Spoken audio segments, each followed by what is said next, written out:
Yo, what's up, guys? It's me, SmurpH, the worst commentator commentating. And, hold on, let me adjust my microphone. Today's commentary has to do with something that has affected me so largely in my life. Like, I will never live the same again. Hopefully, maybe there is an opportunity that I will see life the way I loved seeing it, like, 6 months ago. But, until then, I'm stuck like this, and I really don't want to be.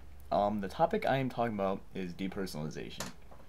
Now, what depersonalization is it is a disorder which basically removes you from reality and places you into a reality, a different reality, I guess, where nothing really feels real. So it's not really reality, it just places you somewhere where nothing really feels real anymore. Like, every movement you make, when you look at your hand, it's like, is that my hand? Is this my life? You know, it's just crazy. Now, when I first got it, basically, let me tell you the story of how I got it. Well, first off, around May, no, before May, way before May, around like November to about April, my buddy John, he started smoking a lot of weed, and I used to go over to his house. Like, it took me a while to accept the fact that he smoked weed, and then it took me a while to go to his house, and I finally went to his house around November, and that's where I first experienced weed, November of last year. It was, don't get me wrong, it was a lot of fun. It was fun. We would just, like, you can make fun situations out of anything when you're high. Like, we were just sitting down in his basement watching television. It seemed like the most fun I've ever had in my life. Now, I continued to do it until I moved. Now, right before I moved, I was at his house, like, every weekend, and we would get high, like, basically I'd stay at his house the whole weekend, and we'd get high, like, the 2 days that I was there. So, just basically when his parents went to bed, and we would go out, and we would, like, go to the gas station and buy food. We never really did anything too exciting while we were high. But, then when April came, like, before April, I knew that we were going to be moving. My family was going to be moving me in North Carolina, and, they always mentioned it from, like, September to April. They always mentioned it, and I was like, it's not going to happen. I shouldn't be worried about it. And then, like, it just started to grow more and more, and they were like, and eventually they were like, we're going to move, and you really don't have any say about it.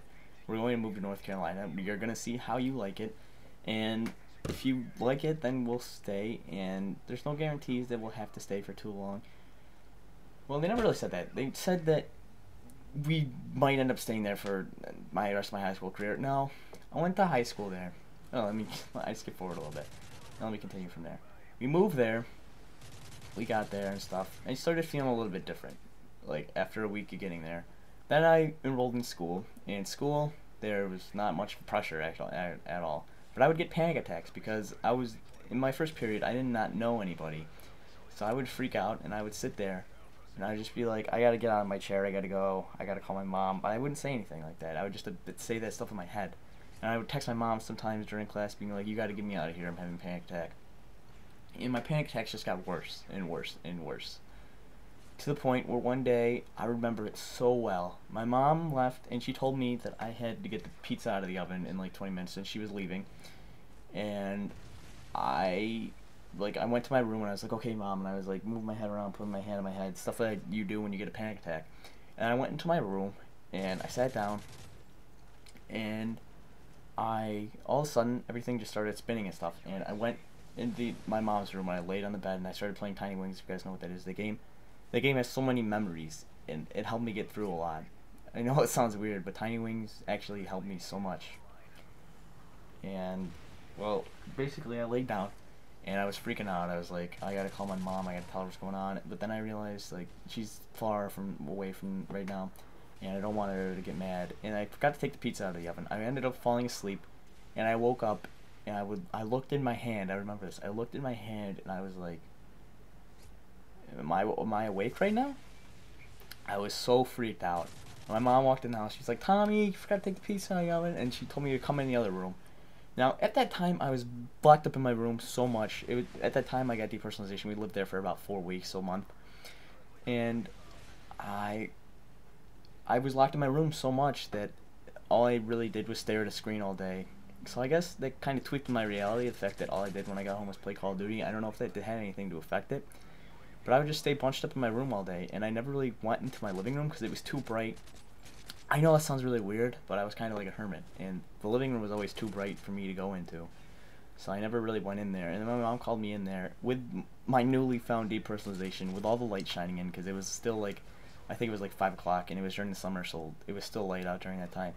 And I totally freaked out, and I started like shaking my head around. I was like, yeah, yeah, yeah, and then I went into the other room, and I laid down, and I did not tell my mom about depersonalization until about 3 days after. I was like, Mom, something happened the other day, and I don't know what's going on anymore. I don't know if I'm awake or anything. But yeah, this commentary is going to be long, in case you guys couldn't tell by the 10-minute time mark at the bottom. But yeah, from there on, it was after school. So actually, it was way farther along than 4 weeks. It was after school. So it was about May. Sometime in May, like the end of May, or start of June. So it was like maybe a month or 2 months. I think it might be 2 months, but that's when I got depersonalization when living in North Carolina. But my sister, she goes to college, so at the time she was still going to college in New York, and sometimes she'd go back and visit the house and stuff. But that really doesn't have anything to do with anything. But one time she was flying back from her college to North Carolina, and I remember this is probably the scariest moment I ever had with depersonalization. Now I had to wake up. I was telling my mom, like, no, I don't need sleep. I'm not gonna sleep tonight. And then I ended up getting like 2 hours of sleep. Now, if you have depersonalization and you do not get enough sleep, and the night before I was drinking so much caffeine, and if you do not get enough sleep with depersonalization, and you overload on caffeine, that's like the worst 2 things you can do to it, because it's an anxiety disorder. And that's the 2 worst things you can get with anxiety, is not get enough sleep and drink too much caffeine, because that will just fuck with your body so much. So we ended up hopping in the car, and I was so freaked out. I didn't say anything. I kept trying to fall asleep, and then when we got there, oh no, I didn't get any sleep at all. We went to the airport, and I fell asleep in the car for like an hour, and oh my god, when I woke up, it was probably the scariest moment of my life. I could not tell, like, this is the farthest away from reality I had ever been with this disorder. It was just awful. Now, I'm going to tell you guys a little bit what happened after that. Now, after that, my mom kind of realized that this was like a serious disorder and stuff, so she started buying me like little pills and stuff to get me along.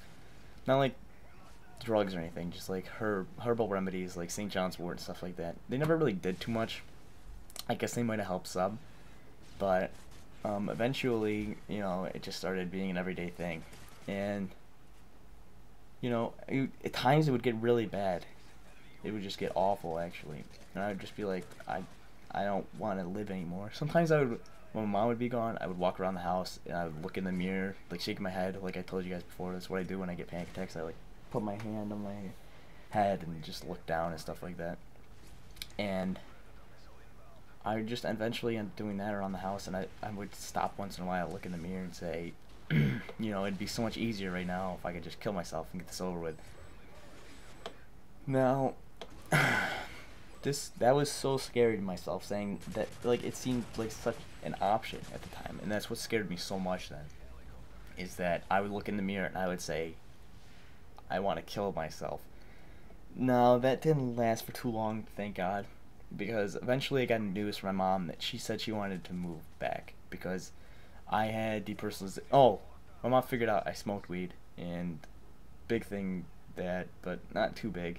You know, she kind of made me go to church every weekend. I don't know how that was going to help, but she made me do things that get out more when she figured out that I got it from smoking weed. So she's kind of like torturing the depersonalization a little bit, but I guess she was kind of helping it in a way. But yeah, like I was saying, I eventually got news from my mother that she wanted to move back, and when I came back, finally, I had like a normal day.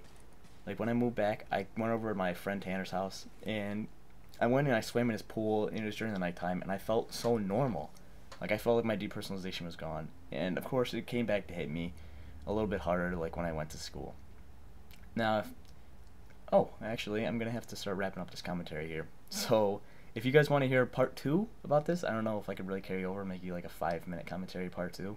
But if you guys want that, then you should definitely comment saying that this depersonalization story was kind of a cool thing. But yeah, if you guys want a part 2, comment. I love you guys. Goodbye. Yippee-ki-yay, motherfucker.